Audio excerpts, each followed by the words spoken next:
দেশবাসী ৰাইজে কি ফাষ্ট ট্ৰেক আদালত নালাগে বুলি আপোনাক কৈছিলে নেকি কেতিয়াবা কোনোবাই কৈছিলে নেকি অসমৰ মানুহে অসমৰ কোনোবা মানুহে জুবিনদাৰ বিচাৰ প্ৰক্ৰিয়াটো ফাষ্ট ট্ৰেক আদালতত হ'ব নালাগে বুলি কৈছিলে নেকি কি কথা ক'বলৈ আহে ফালতু মানুহৰ নিচিনাকে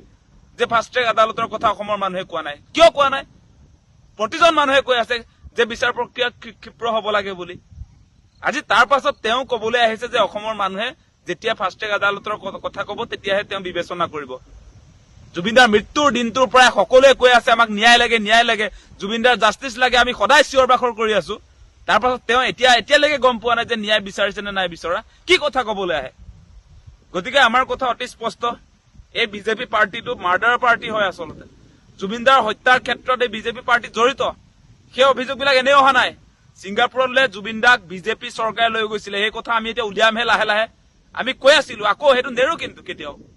জুবিনদাক ছিংগাপুৰলৈ কোনে নিছিলে ডাইৰেক্ট বিজেপি চৰকাৰে লৈ গৈছিলে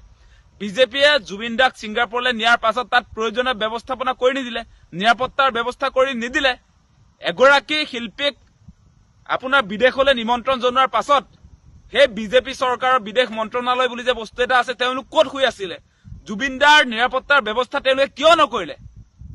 আজি তেওঁলোকে বিজেপি চৰকাৰে আজি কি কয় যে জুবিনদাৰ আচল অনুৰাগী তেওঁলোকৰ দলটোতহে আছে সেই ফটুৱা লেকচাৰ আমি শুনিবলৈ ৰৈ থকা নাই ইয়াত আমাৰ মূল কথা সেইটোৱেই যে জুবিনদাৰ যিটো হত্যাৰ ঘটনা মুখ্যমন্ত্ৰীয়ে নিজে কৈছে যে জুবিন গাৰ্গক হত্যা কৰা হৈছে গতিকে সেই হত্যাকাৰী দলটো হৈছে বিজেপি কাৰণ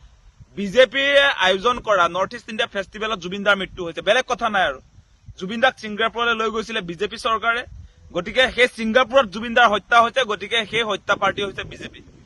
গতিকে আমি এই মুহূৰ্তত বিজেপিৰ বিৰুদ্ধে সকলোৱে অৱস্থান কৰিব লাগে জুবিনদাই কৈছে বিজেপি বটলামাল বিজেপিক ভোট নিদিব গতিকে জাতি ধ্বংসী কা আন্দোলনৰ সময়তো জুবিনদাই সৰব ভূমিকা পালন কৰিছিলে এই পাৰ্টিক কোনেও ভোট নিদিব এই আহ্বানো জনাইছিলে আৰু আমি দেখিছো যে জুবিনদাৰ লগত এই বিজেপিৰ সংঘাত আছে কাৰণে আজি বিজেপিৰ লিডাৰবিলাক আজি জুবিন ক্ষেত্ৰলৈ নাযায় আজি জুবিন ক্ষেত্ৰক তেওঁলোকে যে ডাষ্টবিনলৈ ৰূপান্তৰ কৰিছে আপোনালোকে দেখিছে নে নাই জুবিন ক্ষেত্ৰত কাৰেণ্ট কাটি দিছে সেইবিলাক আপোনালোকে নিশ্চয় দেখা পাইছে জুবিন ক্ষেত্ৰত আচলতে যি ধৰণৰ বৰ্তমান সময়ত জুবিন ক্ষেত্ৰত যি ধৰণে নিৰ্মাণ কাৰ্য হ'ব লাগিছিলে সেইবিলাক হৈছে নে নাই আপোনালোকে বিবেচনা কৰি চাওক আজি কেনেকে সেই জুবিন ক্ষেত্ৰৰ মাটি অশোক সিংহালে নিজে তেওঁৰ মাটি বুলি কৈছে এই কথা আপোনালোকে বিবেচনা কৰক জুবিনদাৰ প্ৰতি তেওঁলোকৰ সঁচা সন্মান আছে নে নাই আপোনালোকে নিজক সোধক আৰু জুবিনদাই ন্যায় যদি নাপায় তেনেহলে কোনো কাৰণতে বিজেপিক অসমৰ ৰাইজে ভোট দিয়া উচিত নহয় জুবিনদাৰ কথাটো মূল কথা আমাৰ জুবিনদা কাৰণ আমাৰ অসমৰ পৰিচয় জুবিনদা আমাৰ সম্প্ৰীতিৰ প্ৰতীক